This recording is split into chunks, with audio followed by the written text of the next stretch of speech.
bullion banking cohort, if you like, in the West finds that they've got a problem. I mean, they're too used to running the market up and down to generate enormous trading profits, and quite happily run fairly large short positions in the process. But now they can't cover their positions. And we're seeing this very dramatically in the price of silver, more so than in gold, where there is actually greater liquidity. But I think that's the background really to what is going on in both gold and silver. And the fact that silver is outperforming gold really dramatically is a reflection of the lack of liquidity relative to gold in the silver market. Given its substantial industrial demand, significant supply deficits, and strong price performance, silver appears poised to outperform gold by 2024. The metal is crucial for solar panels, and robust growth in the renewable energy sector is expected to push silver usage to record levels this year, according to the Silver Institute. In his recent analysis, Macleod mentions traditional views on gold and silver due to various crises in the banking system. From a technical viewpoint, Macleod predicts that while Western markets overlook silver and gold, rising demand in Asia and India's expansion into environmental technologies will drive silver prices. Bloomberg reported on Wednesday that China's silver imports hit a three-year high of 390 tons in December, and then 340 tons in April, well above the monthly five-year average of 310 tons. While gold's bull run has been driven by central banks' desire to diversify their assets and a consumer flight to safety amid macroeconomic uncertainties, particularly in China, silver's dazzling performance this year is underpinned by industrial demand. Despite limited interest in coins and bars in Western markets, China sees high demand for gold jewelry and bars, often resulting in sold-out stores.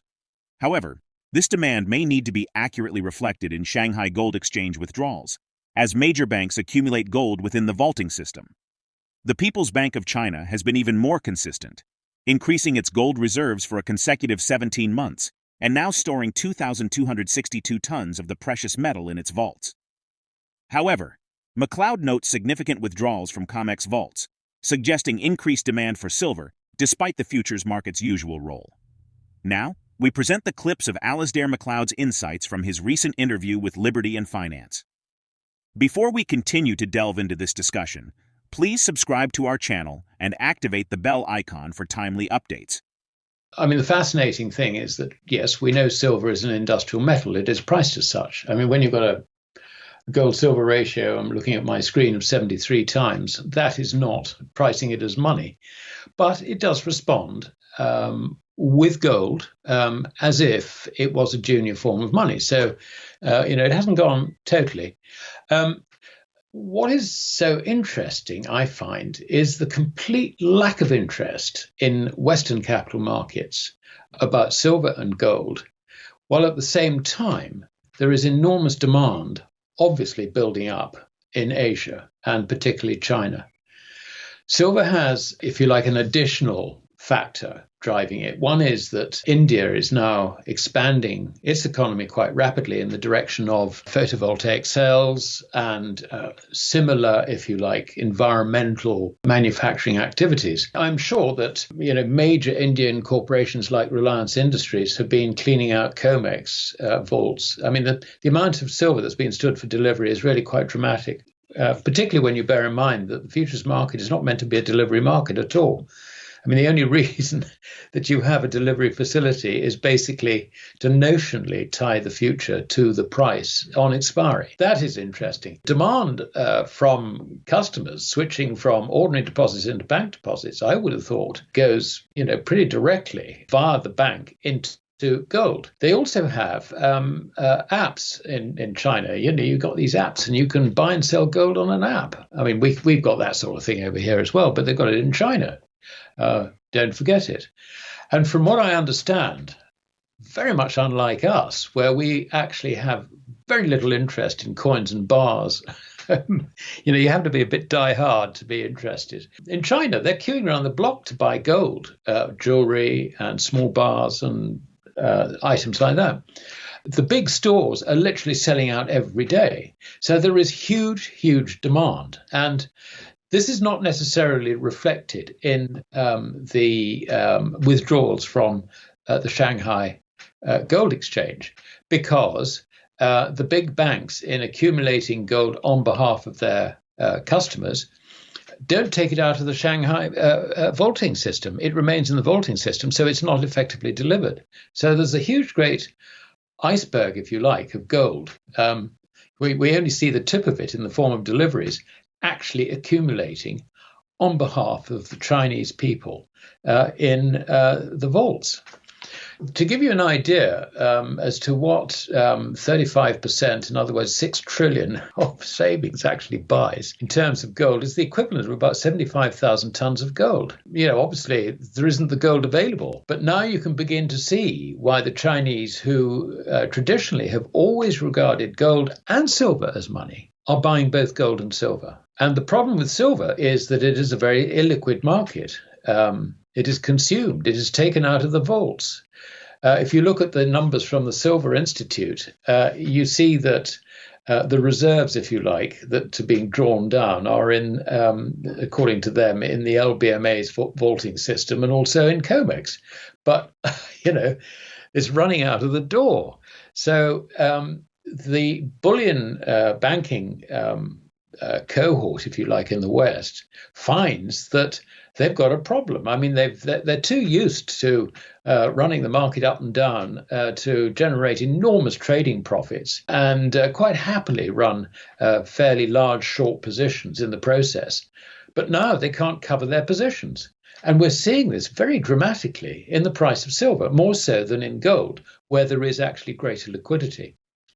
But I think that's the background really to what is going on in both gold and silver. And the fact that silver is outperforming gold really dramatically is a reflection of the lack of liquidity relative to gold in the silver market. During the interview, Alasdair Macleod discussed how Americans have been led to believe that gold is no longer part of the monetary system, being replaced by the dollar. Macleod emphasized that the detachment of gold from credit has led to the dollar's significant loss in value, contrasting with gold's stability. The In Gold We Trust report reveals that over the last 40 years, the purchasing power of the world's most popular currencies has significantly declined against gold. Concurrently, since 2000, this trend has been evident, with the dollar losing over 27% of its purchasing power, while gold has gained an astonishing 530%. Regarding the U.S. government's precarious position, Macleod highlighted its potential gold shortfall due to significant leasing and geopolitical actions. He further predicted that rising gold prices would pressure the U.S. government regarding its gold reserves. Let's get back to the interview. Drummed into Americans' heads that gold is no longer part of the monetary system. The dollar has replaced it.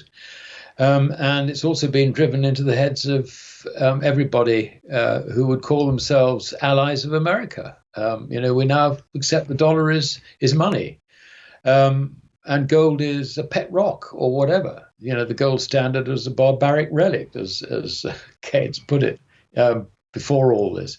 It does actually leave American citizens very, very exposed, I'm afraid, because it is propaganda, no more than that. The legal position is quite simple. It has always been that gold is money and the rest is credit. And it doesn't matter what propaganda you've had drummed into your head over the last 50 years. The law is the law. It's as simple as that. And the reason it works as a law is twofold. Firstly, it's behind everybody else's legal position. So it is truly international. It takes the nationality out of credit. The second reason behind this is that it is always credit which circulates, not money itself. Money is there to secure the value of credit. And if you detach credit from money, then it starts losing value. And you can see this reflected, if you like, in the move of dollar, where from $35 an ounce in 1970, 71, to currently nearly 2,400. Put it the other way around, and what you're looking at is the dollar has lost over 98.5% of its purchasing power in 50 years, measured in gold. And gold is the standard. This is not Bitcoin, which is going up and up and up and up because it's being driven by speculative demand. This is real money. Its purchasing power is relatively constant. It's relatively constant in the sense that it can maybe double or halve against certain commodities over a period of time. But that's very different from losing 98.5% of its value. Very, very different. We're going to go back to understanding that gold is money. The other thing I would mention is that I do think that the US government has got itself into a virtually impossible position, because not only does it state that it's got 8,132 tons of gold in its vaults, but also it acts as custodian for earmarked gold for other nations. There was a fellow called, I'm trying to think, Frank Venerosa, who did some research into the leasing of gold in the 1990s. And he concluded that anything between 10 and 14,000 tons of gold, the 14,000 tons was roughly half the total central bank declared ownership of gold. Up to half of that was out on lease. In other words, there were two owners of it. I'm pretty sure that, certainly for the last 20 years, the Bank of England, when it has leased gold, has retained it in its vaults rather than let it go out of its control. In other words, leased gold then becomes an asset which someone can then use, if you like, as a basis for extending credit, but it's never delivered. This is the important point. So, it's a sham in a sense, but the Bank of England, I think, has been getting away with it. I don't think it's the case, however, with the US Treasury. And we saw evidence that this might be a problem when Germany just wanted a small part of her gold repatriated. We also see, and this is anecdotal evidence, that every time a regime is destabilized by the US, like Libya or Ukraine or whatever, the Black Hawk helicopters come in and, sort of people who go and nab the gold and fly off with it. So, what's going on? I mean, it seems to me that there is a deficiency of gold in US government's hands. And when this, as the price of gold rises, this just brings greater and greater pressure on the US government. The gold and silver forecast remains positive. Following last week's big silver rally, we reckon new records could be on the way for the former and fresh 2024 gains for the latter. Precious metals have found additional support from a weaker US dollar. How do you foresee the increasing demand for silver in industrial applications and the accumulation of gold by central banks affecting investment strategies in the coming years? Drop your thoughts in the comment section below. If you find this video informative, don't forget to support our channel and turn on notifications to stay informed about our latest videos. See you in the next video.